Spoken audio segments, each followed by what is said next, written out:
Hey to all our subscribers, this just in, I'm joined with Robert Lafayette, aka Fighting Bob, for our newest edition of Hot or Not, Progressive Movement Leaders Edition.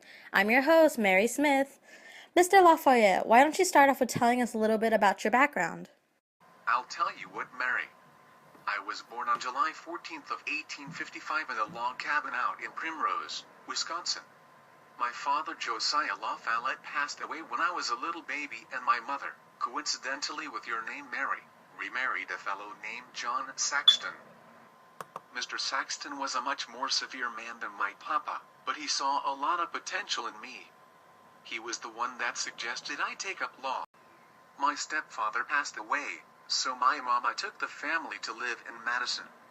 I was enrolled at the University of Wisconsin-Madison, excelling in social activities and oratory.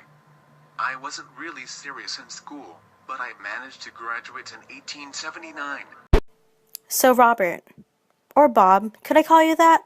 When was your defining moment where you decided this is what I wanted to do, progress and reform? I was elected into Congress in 1884, but was defeated by Democrat Alan Bushnell. I started my career as a reformer in 1890 when state Republican leader Follette Sawyer offered me a bribe to fix a court case against several former state officials. I refused the bribe and denounced the use of money to influence the legal system. 10 years after, I traveled around the state, speaking out against the influence of crook politicians and railroad interests that dominated my own party. So Bobby, do you think you can describe more of the jobs that you're affiliated with? As a politician, I became the youngest member of the U.S. House of Representatives at age 29 in 1884, Senator of Wisconsin, Progressive Party representative candidate in 1912, and one-time presidential candidate in 1924. I also pursued law, becoming a district attorney in Wisconsin and running my own successful legal firm. So Robert, tell us more about your contribution to the progressive movement.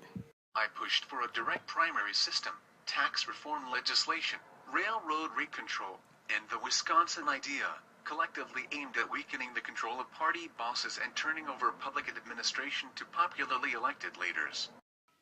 So Mr. Lafayette, your nickname is Fighting Bob, and you're here in a boxing ring. Do you actually like to box? And how did you get your nickname? I fought for women's right to vote, primary elections by secret ballot, and the direct election U.S. senators. And there you have it, folks. This just in, Robert Lafayette, aka Fighting Bob, has proven to be totally hot. Join us for our next segment, Facial Hair. Which president wore it better? Stay tuned.